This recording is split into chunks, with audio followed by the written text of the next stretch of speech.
AOP 24 news में अब वक्त हो गया है दिन भर की 10 बड़ी खबरों का। भारतीय प्रधानमंत्री ने आज गुजरात के दो अहम शहर सूरत और अहमदाबाद को वीडियो कॉन्फ्रेंसिंग के माध्यम से संबोधित किया। प्रधानमंत्री ने अहमदाबाद मेट्रो रेल परियोजना के द्वितीय चरण और सूरत मेट्रो रेल परियोजना का भूमि पूजन किया। इन मेट्रो परियोजनाओं के माध्यम से इन शहरों को परिवर्तन के अनुकूल सुविधा प्राप्त हो सकेगी। इस अवसर पर गुजरात के राज्यपाल, केंद्रीय गृह मंत्री, राज्य मुख्यमंत्री, केंद्रीय आवास और शहरी मामलों के मंत्री भी वीडियो कॉन्फ्रेंसिंग के माध्यम से सम्मिलित हुए। प्रधानमंत्री ने वहां मौजूद लोगों को संबोधित करते हुए कहा, 2014 से पहले 10-12 सालों में सिर्फ 225 मेट्रो किमी लाइन ऑफिशियल हुई थी। बीते 6 वर्षों में 450 किमी से ज्यादा नेटवर्क चालू हो चुका है। इस समय देश के 24 शहरों में 1000 से ज्यादा मेट्रो रेल नेटवर्क पर काम चल रहा है। दुनिया की सबसे बड़ी प्रतिमा भारत में है। सबसे बड़ा अफोर्डेबल हाउसिंग प्रोग्राम भारत में चल रहा है। सबसे बड़ा इंश्योरेंस प्रोग्राम भारत में चल रहा है। 6 लाख गाँव को तेज इंटरनेट से जोड़ने का कार्य भी भारत में प्रारंभ हो चुका है।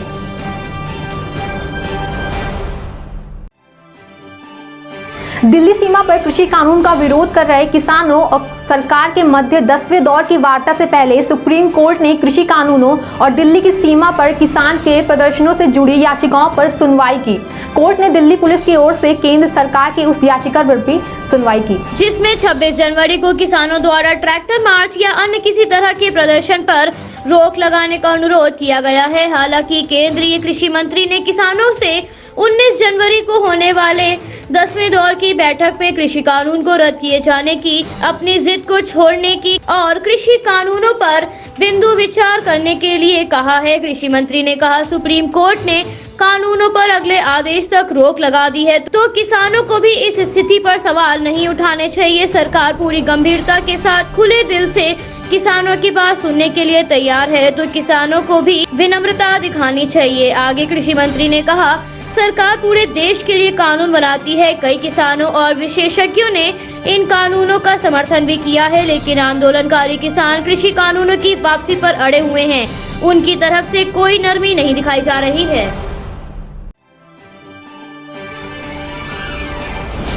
कांग्रेस नेता राहुल गांधी ने एक बार फिर कृषि कानून को लेकर मोदी सरकार पर निशाना साधा है। राहुल गांधी ने कहा है, अपने सूट बूट वाले दोस्तों का 8,75,000 करोड़ कर्ज माफ करने वाली मोदी सरकार अन्नदाताओं की पूंजी साफ करने में लगी है। राहुल गांधी कृषि कानून को लेकर लगातार मोदी सरकार पर हमलावर रुख अपनाए हुए रहते हैं। राहुल गांधी ने हाल ही में कृषि कानून के विरोध में उपराज्यपाल के निवास के निकट प्रदर्शन किया था। इस प्रदर्शन में राहुल गांधी के साथ प्रियंका गांधी समेत कांग्रेस के कार्यकर्ता भी उपस्थित थे। राहुल गांधी किसानों और सरकार के मध्य 9वें दौर की वार्ता के निष्फल होने पर कहा था, प्रधानमंत्री देश के किसानों की इज्जत नहीं करते और बार बार बातचीत करके सिर्फ किसानों को थकाना चाहते हैं।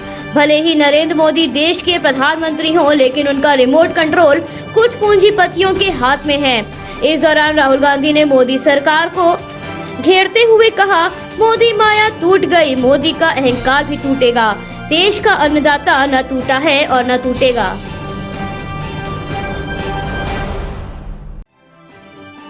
केंद्रीय गृह मंत्री कर्नाटक के 2 दिवसीय दौरे पर गए थे। अपने दौरे के आखिरी दिन केंद्रीय गृह मंत्री ने रैली को संबोधित करते हुए विपक्ष पर निशाना साधा। कर्नाटक में विधानसभा चुनाव के करीब आने से कर्नाटक में राजनीतिक तनाव बढ़ गया है। गृह मंत्री ने रैली को संबोधित करते हुए कहा, मैं कांग्रेस नेताओं के बयान पढ़ रहा हूँ, कर्नाटक में ये होगा वो होगा, लेकिन मैं राज्य में हर किसी को ये बताना चाहता हूँ कि भाजपा सरकार न सिर्फ 5 साल का कार्यकाल पूरा करेगी, बल्कि अगले चुनाव में पूर्ण बहुमत के साथ कर्नाटक में वापस आएगी। मोदी सरकार ने किसानों के हित के लिए कई महत्वपूर्ण कदम उठाए हैं। ऐसी योजनाएं बनाई हैं जिससे किसानों को अधिक से अधिक लाभ मिल सके। मोदी सरकार ने हमेशा किसानों की आय दुगनी करने के लिए काम किया है। आगे गृह मंत्री ने कहा, पुलवामा में आतंकी हमलों के बाद पाकिस्तान में की गई सर्जिकल स्ट्राइक से जनता को यह आश्वासन दिया है कि मोदी के नेतृत्व में देश की सीमाएं सुरक्षित हैं। आगे गृह मंत्री ने कोविड-19 वैक्सीन का जिक्र करते हुए कहा, दोनों ही स्वदेशी वैक्सीन सुरक्षित हैं। इसके लिए भारत के प्रधानमंत्री स्वयं नजर रखे हुए हैं। प्रधानमंत्री के नेतृत्व में दुनिया का सबसे बड़ा टीकाकरण अभियान प्रारंभ हुआ है और जो कांग्रेस के नेता टीके पर सवाल उठा रहे हैं। मैं देश की जनता को विश्वास दिलाने आया हूं कि भारत में बने हुए दोनों ही टीके पूरी तरह से सुरक्षित हैं।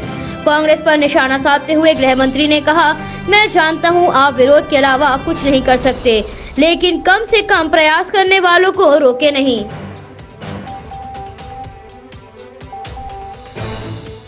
केंद्रीय शिक्षा मंत्री रमेश पोखरियाल ने सोशल मीडिया पर लाइव विद्यालयों के छात्रों से संवाद किया।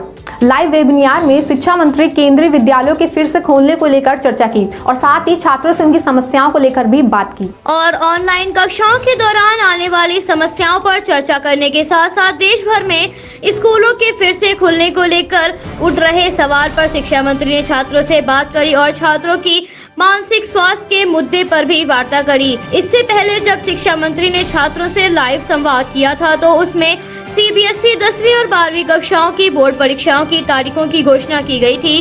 शिक्षा मंत्री ने पिछले साल 31 दिसंबर को सीबीएसई बोर्ड परीक्षाओं की तिथि जारी की थी। सीबीएसई बोर्ड परीक्षाएं 4 मई से शुरू होकर 10 जून तक चलेंगी, जिसमें प्रैक्टिकल परीक्षाएं 1 मार्च से आयोजित की जाएंगी।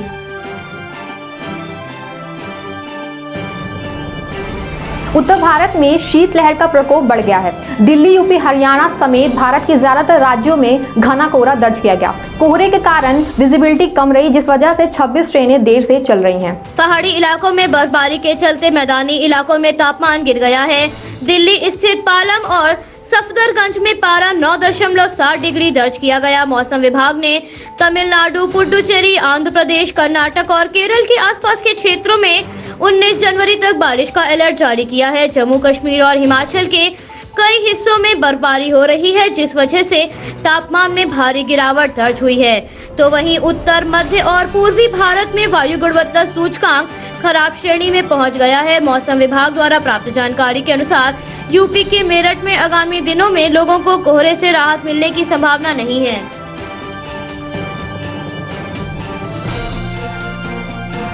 बर्ड फ्लू का संकट दिन ब दिन गहरा होता जा रहा है। राष्ट्रीय राजधानी के चिड़ियाघर में उल्लू में बर्ड फ्लू की पुष्टि के बाद सभी पंछियों को आइसोलेट कर दिया गया है और पंछियों के स्वास्थ्य और उनके स्वभाव पर नजर रखी जा रही है। पक्षियों के क्षेत्र में लोगों को आने जाने पर प्रतिबंध लगा दिया गया है। केंद्र सरकार ने राज्यों से पोल्ट्री और पोल्ट्री उत्पादों पर प्रतिबंध लगाने के फैसले पर पुनः विचार करने को अनुरोध किया है। राज्यों से गैर प्रभावित क्षेत्रों से आने वाले पोल्ट्री उत्पादों को बेचने की अनुमति देने का अनुरोध किया है। भारत के 10 राज्यों में बर्ड फ्लू की पुष्टि की जा चुकी है। ऐसे में बर्ड फ्लू को देखते हुए 10 राज्यों और कई राज्यों के अलग अलग क्षेत्रों में पाबंदियों को देखते हुए केंद्र सरकार ने ये अपील जारी की है। केंद्र सरकार का कहना है, अच्छी तरह से पकाया गया चिकन और अंडों का सेवन लोगों के लिए सुरक्षित है। उपभोक्ताओं को अफवाहों पर ध्यान नहीं देना चाहिए। प्रतिबंध से पोल्ट्री और मक्के के किसानों पर नकारात्मक असर पड़ता है, जो पहले से ही कोविड-19 महामारी के चलते प्रभावित हुए हैं। दिल्ली में रोहड़ी से बुलाए गए बगुले के नमूने में पुष्टि हुई है। महाराष्ट्र में बर्ड फ्लू को देखते हुए RRT तैनात कर दी गई है। मुंबई सहित सभी प्रभावित केंद्रों में मुर्गियों के मरने का सिलसिला जारी है। हरियाणा के प्रमुख केंद्रों में बर्ड फ्लू की आशंका के चलते मुर्गियों को मारा जा रहा है। खरौंडा के पोल्ट्री फार्मों में लगातार मुर्गियों के मरने की खबर आ रही है, जिसको देखते हुए प्रशासन अलर्ट हो गया है। जिस फार्म में मुर्गी के मरने की खबर मिली है, उसके आसपास 10 किलोमीटर के एरिया को अलर्ट जोन घोषित कर दिया गया है। विभाग की ओर से क्षेत्र में इंसान और वाहनों की आवाजाही पर प्रतिबंध लगा दिया गया है।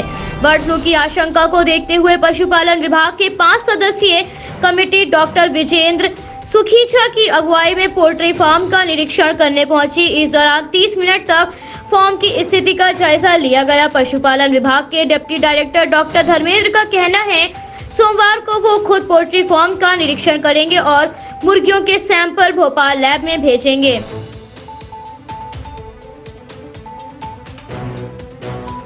भारत में सड़क सुरक्षा के बारे में जागरूकता पैदा करने और सड़क दुर्घटनाओं को कम करने के लिए राष्ट्रीय सड़क सुरक्षा माह का आगाज हुआ। केंद्रीय रक्षा मंत्री और सड़क परिवहन और राजमार्ग मंत्री ने विज्ञान भवन में इस कार्यक्रम का शुभारंभ किया। इस अवसर पर सड़क परिवहन और राजमार्ग मंत्री जनरल VK सिंह और नीति आयोग के मुख्य कार्यकारी अधिकारी अमिताभ कांत भी मौजूद रहे। सड़क सुरक्षा माह के उद्घाटन कार्यक्रम में रक्षा मंत्री ने वहां मौजूद लोगों को संबोधित करते हुए कहा, हमारे देश में जितने सड़क हादसे हो रहे हैं, उससे देश की अर्थव्यवस्था को 3% का नुकसान हो रहा है। इसलिए इस राष्ट्रीय सुरक्षा माह का हर साल आयोजन महत्वपूर्ण है। राजमार्ग मंत्री ने बताया, भारत में सड़क दुर्घटना में 415 लोग प्रतिदिन मर रहे हैं। अगर हम 2030 तक राह देख रहे हैं तो 6 से 7 लोग इस दुर्घटना का शिकार हो जाएंगे। 2025 तक हम आपके सहयोग से सड़क दुर्घटना से होने वाली मौतों और दुर्घटनाएं 50% के नीचे कर सकेंगे। इस दौरान रक्षा मंत्री पर बनी फिल्म का शुभारंभ भी किया गया और वाघा बॉर्डर से कन्याकुमारी तक सुरक्षित गति चुनौती की राष्ट्रीय चैंपियनशिप को हरी झंडी दिखाकर रक्षा मंत्री रवाना करेंगे और सड़क सुरक्षा के लिए पुरस्कार भी प्रदान करेंगे।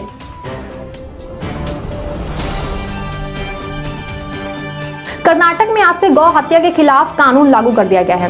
राज्य सरकार का कहना है कि इस कानून के लागू होने से राज्य में गाय की हत्या पर पूर्ण प्रतिबंध लगा दिया जाएगा। राज्यों में स्लॉटर हाउस का संचालन जारी रहेगा और भैंसों के मांस के उपयोग पर प्रतिबंध नहीं रहेगा। अध्यादेश के अनुसार गौ हत्या पर 3 से 7 साल तक की सजा और 50,000 से 5 लाख तक का जुर्माना भरना पड़ सकता है। अपराध दोहराने पर 7 साल की सजा के साथ 1 लाख से 10 लाख तक का जुर्माना। इसमें कैटल को सभी उम्र की गाय, गाय के बछड़े, सांड, बैल और 13 साल से कम उम्र के नर और मादा भैंस के रूप में परिभाषित किया गया है, जबकि भैंस को कैटल के मांस के रूप में परिभाषित नहीं किया गया है। कर्नाटक सरकार ने हाल ही में गौ हत्या पर कहा था, Karnataka prevention of slaughter and prevention of cattle ordinance 2020 के सभी प्रावधान 18 जनवरी से लागू हो जाएंगे। अध्यादेश को राज्य विधानसभा में 9 दिसंबर 2020 को पारित किया गया था, जिसमें सरकार का कहना था इस अध्यादेश का उद्देश्य राज्य में गोवध और गोवंश का संरक्षण है।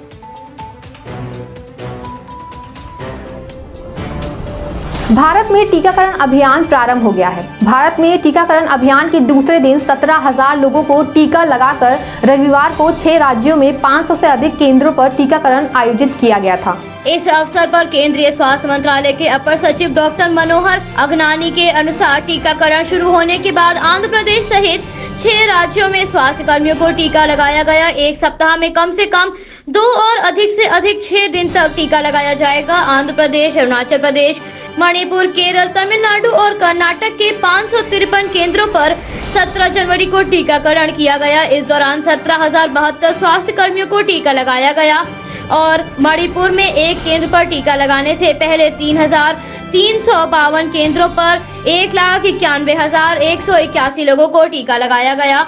अपर सचिव के अनुसार देश के कुछ केंद्रों पर देर रात तक टीकाकरण किया गया, जिस वजह से केंद्र तक आंकड़े पहुंचने में देर हुई। इसलिए पहले दिन टीका लगवाने वालों का आंकड़ा 1,91,181 से बढ़कर 2,07,239 पहुंच गया था, जबकि दूसरे दिन 17,072 लोगों को टीका लगाया गया।